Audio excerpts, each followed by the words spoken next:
మిత్రులారా నమస్కారం. నేను మీ డాక్టర్ చిరుమామిళ్ళ మురళీ మనోహర్. ఈ వీడియోలో చాలా ముఖ్యమైన అందరికీ అవసరమైన విషయాన్ని మనం తెలుసుకోబోతున్నాం. ఈ రోజులలో డయాబెటీస్ పెరిగిపోతూ ఉంది. ఈ నేపథ్యంలో ట్రాజడీ ఏమిటంటే ఎన్ని మందులు వాడినా ఒక్కోసారి ఈ డయాబెటీస్ అనేది కంట్రోల్లో ఉండటం లేదు.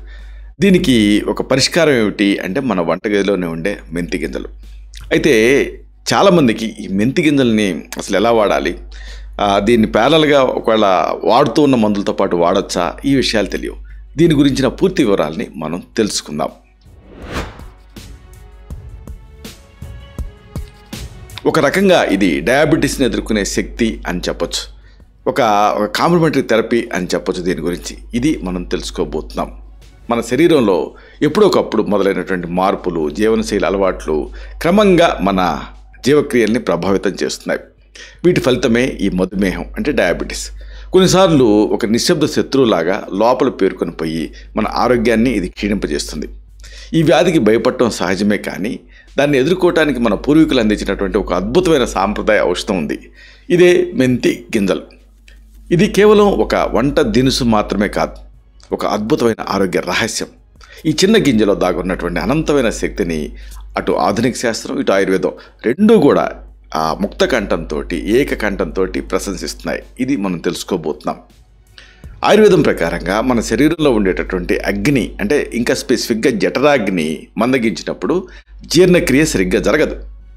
అప్పుడు శరీర ధాతువులు బలహీనపడిపోతాయి, రకరకాల వ్యాధులు వస్తాయి. మధుమేహం కూడా ఇలాంటిదే. ఆహారాన్ని శక్తి కింద మార్చే ప్రక్రియలో లోపాలు తలెత్తినప్పుడు ఈ సమస్య వస్తూ ఉంటుంది. దీన్ని సరిచేయటానికి మెంతులు చాలా బాగా తోడ్పడతాయి. మన పెద్దలు చెప్పిన మాటలకి ఆధునిక శాస్త్ర పరిశోధనలకి మధ్య చాలా సంబంధం ఉంది. ఇది మనం తెలుసుకోబోతున్నాం. ఈ ముఖ్యమైన శాస్త్రీయ విషయాలన్నింటినీ కూడా తేలికపాటి భాషలో మనం చెప్పుకుందాం. మెంతి గురించి ఒక మాట చెప్పాలంటే మెంతి ఒక ఔషధం, ఒక సంజీవిని అని మనం చెప్పొచ్చు. అంత గొప్పది ఇది. ఈ రోజులలో, నేటి కాలంలో చక్కెర వ్యాధి అనేది నిజానికి ఒక పెద్ద సమస్య కింద మారిపోయింది. ఈ సమస్యను ఎదుర్కోవడానికి మెంతులు బాగా సహాయపడతాయని ఆధునిక పరిశోధనలు కూడా రుజువు చేస్తున్నాయి. హైదరాబాద్లో నేషనల్ ఇన్స్టిట్యూట్ ఆఫ్ న్యూట్రిషన్ ఈ రంగంలో బాగా కృషి చేసింది. ఈ మెంతి గింజలు అనేది అటు అలోపతిక్ డ్రగ్స్తో పాటుగా అంటే మెట్ఫార్మిన్ ఎలా పనిచేస్తుందో అలాగే పనిచేస్తాయని NIN నిరూపించింది. దీని వెనుకుండేటువంటి శాస్త్రీయ కారణం ఏమిటంటే మెంతులు ఇన్సులిన్ చెప్పినటువంటి ఆ మాటని శరీర కణాలు వినేలాగా చేస్తాయి. దీన్ని ఇన్సులిన్ నిరోధకత తగ్గింపు అంటారు. ఇన్సులిన్ రెసిస్టెన్స్ని తగ్గించడం. మన శరీరంలో ఉండేటటువంటి కణాలకి చక్కెర ఒక ఇంధనం లాంటిది. ఈ చక్కెర కణాలు లోపలికి వెళ్ళటానికి ఇన్సులిన్ ఒక తాళం చెవిలాగా పనిచేస్తుంది. కొన్నిసార్లు లైఫ్ స్టైల్ అంటే జీవనశైలి మార్పులు, ఇతర కారణాల వల్ల ఈ కణాల తలుపులు సరిగ్గా తెరుచుకోవు. అప్పుడు రక్తంలో చక్కెర స్థాయిలు పెరిగిపోతూ ఉంటాయి. మెంతులు ఏం చేస్తాయి, కణాల ఈ తలుపులు త్వరగా తెరుచుకునేలాగా సహాయపడతాయి. అంటే ఒక గేట్ కీపర్ లాగా. ఈ రకంగా రక్తంలో చక్కెర నిల్వలు పెరగకుండా ఇన్సులిన్ సక్రమంగా పనిచేసేలాగా ఈ మెంతులు చేస్తాయి. ఈ మెకానిజం అంటే ఈ యంత్రాంగాన్ని సరిగ్గా పర్యవేక్షించడం అనేది అవసరం. ఈ యంత్రాంగం మధుమేహాన్ని నియంత్రించడానికి చాలా కీలకం. అయితే చాలామందికి వచ్చే డౌట్ ఏంటంటే, ఇది ఇంతకు ముందే వినుంటారు, కానీ మెంతి పొడి వాడే విధానమే చాలామందికి తెలియదు కరెక్ట్గా. ఇది తెలుసుకోవడం అనేది అవసరం. మెంతులను ఉపయోగించడానికి ప్రధానంగా 2 పద్ధతులు ఉన్నాయి. ఈ 2 పద్ధతులు కూడా మీకు అనువుగా ఉన్న దాన్ని మీరు ఎంచుకోవచ్చు. రెండూ కూడా ఆచరించడానికి సులభంగానే ఉంటాయి.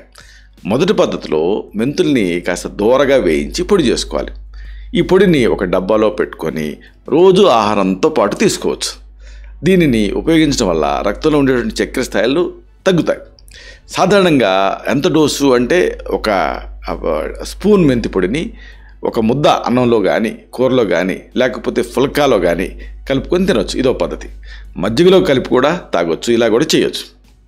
అయితే ఈ మెంతుల పౌడర్ని తీసుకునే పద్ధతి ఏమిటంటే, ఇన్సులిన్ నిరోధకత ఎక్కువ ఉందనుకోండి, ఇన్సులిన్ రెసిస్టెన్స్, చక్కెర స్థాయిలు ఎక్కువగా ఉన్నాయనుకోండి, అప్పుడు రోజుకి 3 సార్లు ఒక్కో స్పూన్ చొప్పున పూటకి తీసుకోవాల్సి ఉంటుంది. మందులు రోజుకి 2 సార్లు తీసుకునేవాళ్ళు ఉదయం భోజనంలో, సాయంకాలం ఆహారంలో ఈ పొడిని 1 స్పూన్ చొప్పున వాడుకోవచ్చు. ఈ రకంగా రోజు కూడా మెంతి పొడి తీసుకుంటూ ఉండాలి. దీనివల్ల రక్తంలో ఉండేటువంటి చక్కెర స్థాయిలు చాలా బాగా కంట్రోల్లోకి వచ్చేస్తాయి. క్రమంగా మీరు వాడుతున్నటువంటి ఆ మందు మోతాదుని తగ్గించుకోవడానికి ఇది సహాయపడుతుంది. ఇదొక ఫస్ట్ పద్ధతి. ఇక రెండో పద్ధతి కూడా ఉంది. మొలకల రూపంలో కూడా వాడుకోవచ్చు. ఇది ఇంకా ఎఫెక్టివ్గా పనిచేస్తుంది, ఎందుకంటే దీంట్లో ఫైబర్ అధికంగా ఉంటుంది కాబట్టి. మెంతులు వాడటానికి రెండో పద్ధతి మొలకల రూపంలో తీసుకోవటం. 2 లేదా 3 స్పూన్ల మెంతుల్ని రాత్రిపూట నీళ్ళల్లో నానబెట్టి ఉదయం వాటిని ఒక గుడ్డలో కట్టి ఉంచాలి. కొద్దిసేపటికి అవి మొలకలు వస్తాయి. ఈ మొలకల్ని ఉదయం అల్పాహారంతో పాటుగా తినాలి. ఈ మొలకలు రక్తంలో చక్కెర స్థాయిలు పెరగకుండా ముందుగానే అడ్డుకుంటాయి. వచ్చినటువంటి చక్కెర స్థాయిలను కూడా తగ్గిస్తాయి. మొలక గట్టించామే, ఈ మొలక గట్టిన మెంతులు తినడం వల్ల శరీరానికి పోషకాలు కూడా అదనంగా లభిస్తాయి. మెంతి మొలకలు ఇన్సులిన్ నిరోధకతను తగ్గించడానికి సహాయపడతాయి. అంతేనా, మహిళలకి PCOS ఉంటుంది కదా, ఓవరీలో ఉండే నీటి బుడగలు, polycystic ovarian syndrome ovary disease అని కూడా అంటారు. ఈ సమస్యతో బాధపడే మహిళలకి కూడా ఇది చాలా బాగా ఉపయోగపడుతుంది. ఈ మొలకల ద్వారా అనేక ఇతర లాభాలు, మామూలుగా మొలకల్లో ఎలాంటి లాభాలు ఉన్నాయో అవన్నీ కూడా పొందొచ్చు. ఇక మెంతుల్ని ఎలా తీసుకోకూడదు అనేది కూడా తెలుసుకోవాలి. చాలామంది మెంతులు కాస్త ఇబ్బందిగా ఉంటాయి తినడానికి, మింగటానికి, నవలటానికి, మేతి వాటర్ తీసుకోవచ్చు కదా అనుకుంటూ ఉంటారు. అయితే ఇలా మెంతులు వాడటం వల్ల డయాబెటీస్ పరంగా పెద్ద ప్రయోజనం లేదు. ఇది గుర్తుంచుకోవాల్సినటువంటి విషయం. చాలామంది మెంతుల్ని నీళ్ళలో నానబెట్టి ఆ నీళ్ళని తాగుతూ ఉంటారు. కానీ ఈ పద్ధతి వల్ల ఎక్కువ ప్రయోజనం అంతగా ఉండదు. ఎందుకంటే మెంతుల్లో ఉండే పోషకాలు కానీ, ఔషధ తత్వాలు కానీ నీళ్ళలోకి పూర్తిగా దిగవు. మెంతి గింజ గట్టిగా ఉంటుంది కాబట్టి దాంట్లో ఉండే ముఖ్యమైన పదార్థాలు ఎక్కువగా బయటికి రావు. అందువల్ల మెంతుల్ని పొడి రూపంలో కానీ, మొలకల రూపంలో కానీ తీసుకుంటేనే అసలైన ప్రయోజనాలు మీకు లభిస్తాయి. ముగింపుగా ఒక ముఖ్యమైన మాటని మీకు విన్నవించాలి. మెంతి గింజలు ఒక అద్భుతమైన సహజ ఔషధం. మధుమేహం కంట్రోల్లో ఇది చాలా బాగా పనిచేస్తుంది, కంట్రోల్లో ఉంచుకోవటానికి. ఈ చిన్న పద్ధతిని పాటించడం వల్ల ఇన్సులిన్ నిరోధకత, అంటే ఇన్సులిన్ రెసిస్టెన్స్ అనేది తగ్గుతుంది. అంతేకాదు మధుమేహంతో పాటు ఇతర ఆరోగ్య సమస్యలు కూడా తగ్గుతాయి. అయితే ఏదైనా ఒక కొత్త విధానం పాటించే ముందు తప్పనిసరిగా వైద్య సలహా తీసుకోవడం అనేది అవసరం. ప్రకృతి ఒడిలో దాగినటువంటి ఈ సంజీవిని శక్తిని అటు ఆయుర్వేదం, ఇటు ఆధునిక శాస్త్రం రెండూ కూడా గుర్తించాయి. మన చేతుల్లో ఉన్న ఈ చిన్న ఔషధంతో మీ ఆరోగ్యానికి కొత్త కాంతిని మీరు నింపుకోవచ్చు. మన ఆరోగ్యం అనేది ఎప్పుడూ మన చేతుల్లోనే ఉంటుంది. ఒక చిన్న అడుగుతోటి దాన్ని మనం సాధించవచ్చు. 1000 మైళ్ళ ప్రయాణం కూడా ఒక అడుగుతో మొదలైనట్టుగా. కాబట్టి ఇది కేవలం ఒక చిట్కా కాదు, జీవనశైలిని మార్చేటటువంటి ఒక మార్గం. ఇలాంటి మరిన్ని ఇన్ఫర్మేటివ్ వీడియోస్ కోసం ఈ ఛానల్ సబ్స్క్రైబ్ చేసుకోండి. అలాగే ఈ వీడియోలు అప్లోడ్ అవడంతోనే ఆ విషయం మీకు తెలియాలనుకుంటే బెల్ బటన్ క్లిక్ చేయండి. అప్పుడు మీకు ఒక నోటిఫికేషన్ వస్తుంది. ఆ నోటిఫికేషన్ మీరు క్లిక్ చేస్తే ఆ వీడియోని మిస్ కాకుండా చూడగలుగుతారు. అలాగే ఈ వీడియో మీకు నచ్చితే లైక్ చేయండి. అప్పుడు ఇది మరింత ఎక్కువ మందికి రికమెండ్ అవుతుంది. ఈ వీడియో తలకు పర్పస్ సర్వ్ అవుతుంది. అంటే అందరికీ ఆరోగ్యం అన్న మన అభిలాష, మన ఆకాంక్ష నెరవేరుతాయి. శతం జీవ శరదో వర్ధమానః, శతం హేమంతాన్ శతం వసంతాన్.